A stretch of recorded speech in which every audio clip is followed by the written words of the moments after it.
বউকে দেখলে আমরা কি বলবো? পারবা ইনশাআল্লাহ? এই যে পারবা? তাহলে কিন্তু ছোট বাচ্চা ও যদি পারে সিরাজগঞ্জে ব্র্যান্ড তার প্রমাণ হয়ে যাবে যুবক ভাড়া, ঠিক কিনা বলো? আসো। আরে বেটা দৌড় দিয়ে তোর বিয়ে হবে না দৌড় না দিয়ে? মাশাআল্লাহ মাশাআল্লাহ। আসো বাবু, তুমি এই পাশে আসো, এই পাশে আসো। এই যে হ্যান্ড মাইকটা কোথায়? হ্যান্ড মাইকটা দাও, সালাম দাও সবাইকে একটা। আসসালামু আলাইকুম ওয়া রাহমাতুল্লাহি ওয়া বারাকাতুহু। আরে ভাই, আপনারা ওকে অ্যাপ্রিসিয়েট করবেন। ও যখনই উত্তর দিয়ে দিবে, 1 নাম্বার নিয়ম, আপনারা সবাই মিলে বাঘের মতো বাঘের কণ্ঠে বলবেন। বলেন সবাই মারহাবা। আরেকবার বলেন সবাই মারহাবা। এই পিচ্চিকে আমরা ওয়েলকাম জানাই। আল্লাহ ওকে উত্তর দেওয়ার তৌফিক দান করুক। পড়েন সবাই আমিন। ওকে আমি খুব সহজভাবে প্রশ্ন করবো, আশা রাখবো সে পারবে। বলো তো, আমার নবীর গায়ের চামড়ার রং কেমন ছিল? পারবে?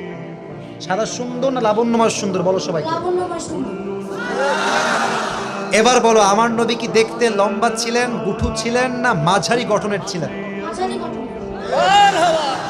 আল্লাহ বলেন সবাই মারহাবা।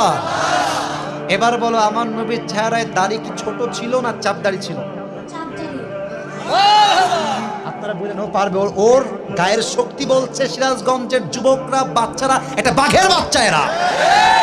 এবার তুমি একটু বুঝে শুনে উত্তর দাও। নবীর চুলের যে কাটিংটা ছিল, কাটিং এর নাম কি ছিল? আরে বলেন সবাই মারহাবা। এবার বলো তো, নবীর হাতের তালু কেমন ছিল? নবীর হাতের তালুটা এটা কি শক্ত ছিল না মুলায়ম ছিল? মুলায়ম ছিল। ওকে অপশন দিলে যে রাইট অপশন সেটাই সে চুজ করছে। বলেন সবাই মারহাবা। 1 নাম্বার সে পাস, 1 নাম্বার সাবজেক্ট শেষ। 2 নাম্বার বলো তো, আমার নবীর সম্মান আল্লাহ বোঝাবার জন্য যখন মালাকুল মউত নবীর কাছে আসলেন, নবীর রূহ কি এসেই কবজ করলেন, নবীর কাছে পারমিশন চাইলেন? পারমিশন চাই। বলেন সবাই মারহাবা। আচ্ছা বলো তো, নবীর আদর্শের ক্ষেত্রে নবী বাবা হিসেবে যখন ফাতেমাকে বিয়ে দিবেন, ফাতেমার কাছে এসে, এটা ওর জন্য বোঝা একটু কষ্টকর, তাই বোঝাবার স্বার্থে সহজ করছি। বাবা হিসেবে ফাতেমার কাছে এসে নবীজি কি বললেন বিয়ের ব্যাপারে? এসেই বললেন বিয়ে দিয়ে দিব, না তুমি রাজি আছো কিনা মা তাই বলো, কি বলেছেন? তুমি রাজি আছো? এর চাইতে সহজ আর হতে পারে না, ঠিক কিনা বলে?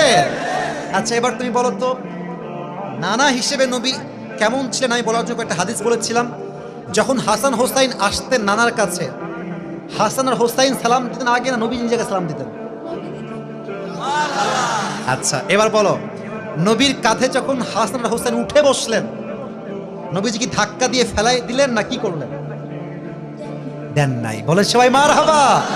তাহলে বাচ্চারা মসজিদে আসলে আমরা কি তাড়াই দিব না আদর করব? কি করব? ও নিজেই বাচ্চা। বলে সবাই মারহাবা। এবার হচ্ছে শেষ কথা, শেষ ভালো যা, লজ্জা নাই। বলো তো, বউকে দেখলে আমরা কি বলবো? বউকে দেখলে আমরা কি বলবো? এই তোমার নাম কি?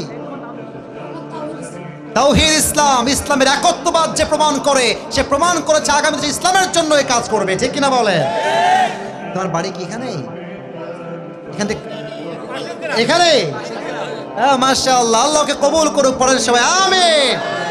এই টুপিটা ওর মাথায় পারফেক্টলি হবে না, তবে বয়স তো এখানেই শেষ নয়। একদিন সে বড় হবে, একদিন এই চেয়ারে এই বাচ্চা কথা বলবে, ঠিক কিনা বলে?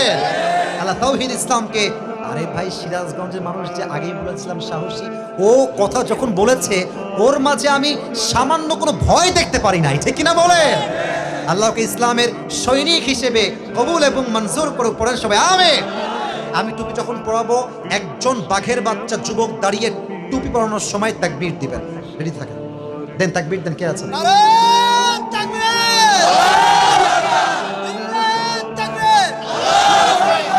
ওকে সুন্দর লাগছে না মাশাআল্লাহ দেখতে?